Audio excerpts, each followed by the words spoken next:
it's me, Gisela, and welcome back to my channel. So for today's video, guys, Pagwapa siya. pagwapa tayo sa hair. Yes, guys, now with my friend, Ibi Momo. Yes. Balik lang ko lang. And siya po yung nag-maintain ng ating hair. Pero, 2 years kami hindi nakita, kaya 2 years din ng buhok na walang Walang straight. paganda. Yes. Walang paganda-ganda. O, diba? So, ayan, first step tayo, guys. Rebanding 1. Hanggang tatlo. Pato. 3 step tayo, guys. No? So, 3 bunlaw tayo. Banlaw pala. Yes. And thank you so much, guys. Thanks to family. Thank you na marami sa inyong lahat. Ayan. So, self-pampering na tayo ngayon, guys. Na dapat lang. Dahil lagi tayong sleep. So, reward din sa life. 65. So, thank you so much. And ingat po kayo, guys. Yung mga OFW natin dyan. Sa Middle East. Sa Middle East, guys. Ingat po kayo. Andyan yung gira. O, diba? Nago lang kamo. Okay, baho. Baho. Mabango, guys. Step 1 natin ay medyo straightening rebanding. Medyo maamoy. So, labanan lang natin, guys, para sa ating kagandahan. Ikagaganda ng buhok. Diba? Ayan. Medyo sobra ang amoy, guys. Pang step 2, okay na. Yes. Step Then 3. treatment. Pangatlo. Pangatlo. Okay na. Medyo mabango na. So, tiis-tiis lang tayo, guys, no? Okay na. Iba-iba, yung hangin. Medyo pa ganun-ganon. Yan. Babad muna natin ito mga mahigit 1 oras. Kasi bumalik na yun sa natural ang buhok niya. Kulot na siya. Way back on 2014. Ito yung una kong nahawakan. Diba? Oo.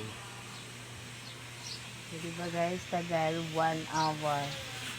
So, pwede ka pa matulog. Dito lang tayo, guys, sa store. Kasi, dito lang. Para Pwede magtitinda. magtinda. Habang nakababad. Nakababad ng kundi. Yes, guys. No. Then, guys. Ito na kami. Step 1. Tagal na dito, guys. Dahil long hair na tayo, guys, no? Long hair na, kayati. Long hair na tayo, kaya yung time natin is Puro pose na lang. marami. Puro pony. Sa pink.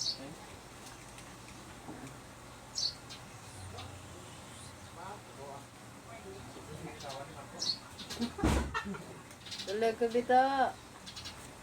Zeb. Nang. Power bunch ba? Yes na.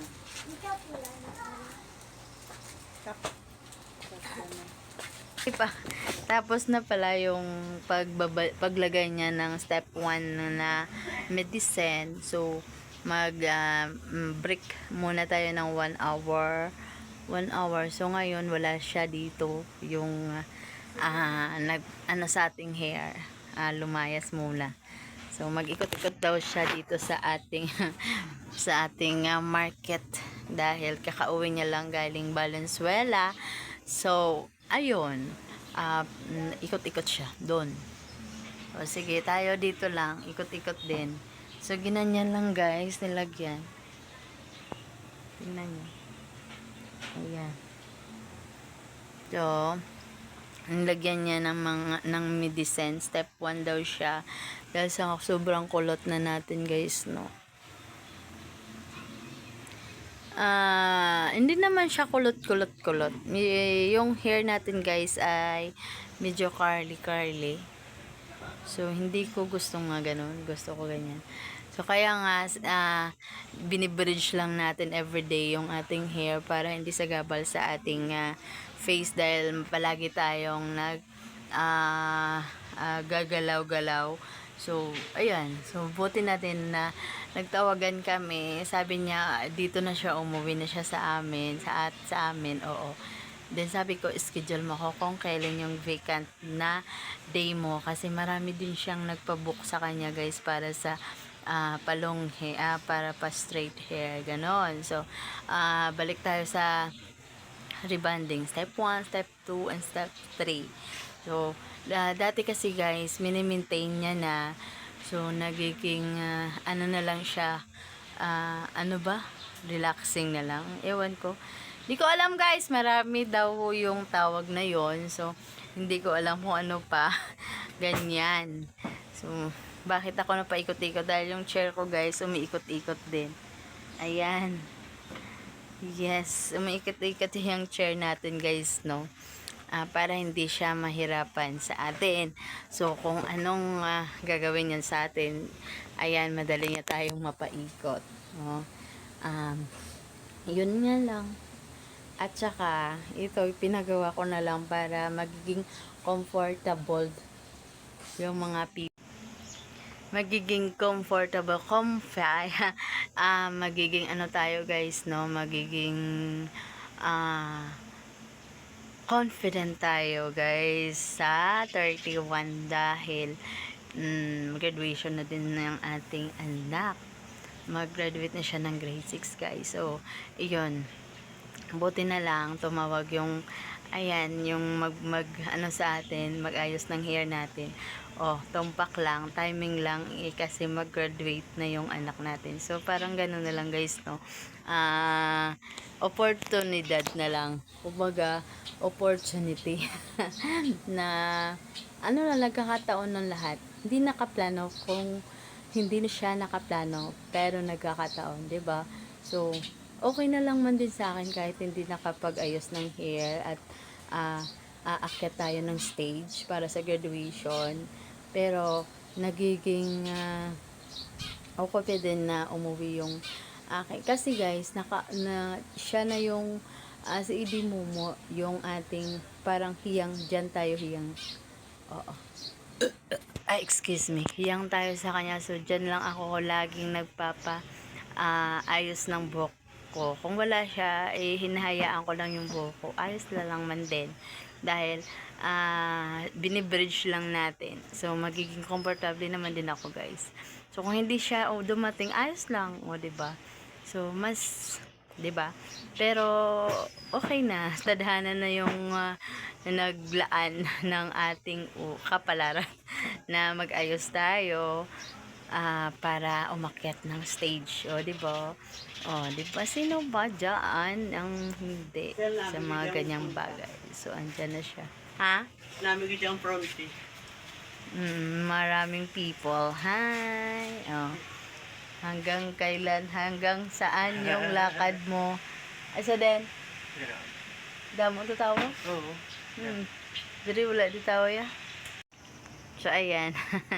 Pinaikot siya ulit natin guys doon. Sabi ko, punta ka sa wet market para kung malingki siya, alam niya na kung saan siya dadaan, diba? Kasi first time niya na pumunta dito sa amin, sa bagong market namin.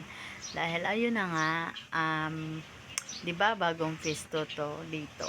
So ayan, kakabago lang dito. Kaya inikot-ikot muna niya si Idi Momo guys. Umikot-ikot muna sa inuna yung doon. Tapos umuwi siya dito. Sabi ko, naikot mo ba lahat? Sabi niya hindi pa. Bakit may mga andito pa? Sabi ko doon sa marketplace, mga vegetable place dito doon. Diba? So, para makabidyo tayo. Diba? Para hindi siya ma-disturb, hindi tayo disturb, diba? Kasi guys, yun na nga, nahirapan ako guys mag-isip-isip kung ano isasabi ko kung mayroon akong kasama, diba? Ayan. So, mega love shout out to Suena family. Thank you so much. Ayan. So, yung ating pakapal guys. Tapos ito, makita nyo. Oh, para sa sampayan. Clip ng damit. So, andito sa atin. Baka hanapin nyo guys sa hiniram lang muna natin. Ha? Ayan. So, naway okay din sa atin to, no? Magiging maganda yung ating hair. So, di ba guys, minsan lang to. Kaya nga, 2 years ako guys na nakasirintas, naka-bridge lang sa hair dahil hindi nga ako nagpapaayos ng aking buhok. Dahil nga, siya lang yung gusto ko. So, okay lang. Di ba? So, self-pampering na din. Minsan kasi guys, kailangan din sa ating buhay na magiging comfortable din tayo and magiging confident sa lahat ng bagay. Magiging maganda. Ayan, nakikita na natin yung ating best enemy. Yes guys, no? Best enemy talaga. Dahil yung kabit ng ating asawa ay makikita tayo doon sa bahay ng aking biyanan. So, sabi nila daw, andun. So, maganda tayo. Diba? Maganda tayo. Ayan na yes guys. Merong kabit yung asawa natin at meron na silang anak. So, hindi na ako nagbalik. Hindi na kami nagbalikan dahil yun na nga, nagiging 3 na yung anak nila. So, dahil for the go na talaga. So, move on na lang tayo and magpapaganda sa buhay. Mega love shoutout times one of family, kaya tuloy ang life guys kahit hindi man kayo nagkatuluyan. So, diba? So, kahit kasal pa kayo guys, kung hindi kayo, hindi talaga kayo. Mega yan. Yan guys, no? So, magkikita-kita tayo doon sa kabit. Yes. Dahil ayan na guys. So guys, hindi ako mang-aaway. Pakita ko lang sa kanila na maganda ako. Yan. Maganda tayo guys, no? So mega love shout out sa mga andyan. Ayan. Sa mga nakarelate sa mga ganyang bagay. So ayan.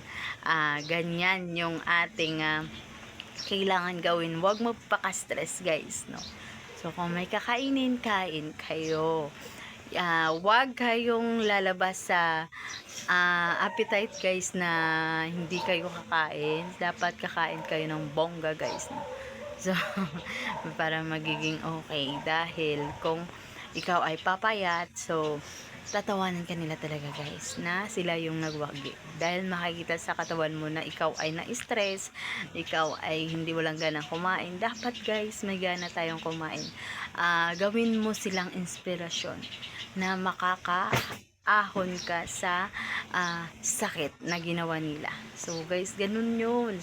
Huwag tayong magpapadala talaga guys sa mga sakit ng buhay natin na dinulot nila. So, for the go, ayan.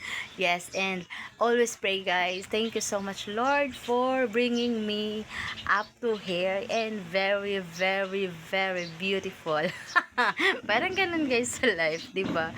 So, mega love shout out lang. Ayan, sa mga nakarelate dyan guys, no? Sa mga ganyang, merong mga ganyang pangyayari sa buhay, go lang ng go guys. Ayan, it's me. Di sila ang laging nagsasabi, hindi man tayo sikat pero kailangan lang nating umangat. Kaya laban sa buhay guys, no? So, ayan. And, okay. Diba? Ayan, and malapit na lang mag 1 hour guys. Babanlaw na. Bye for now guys.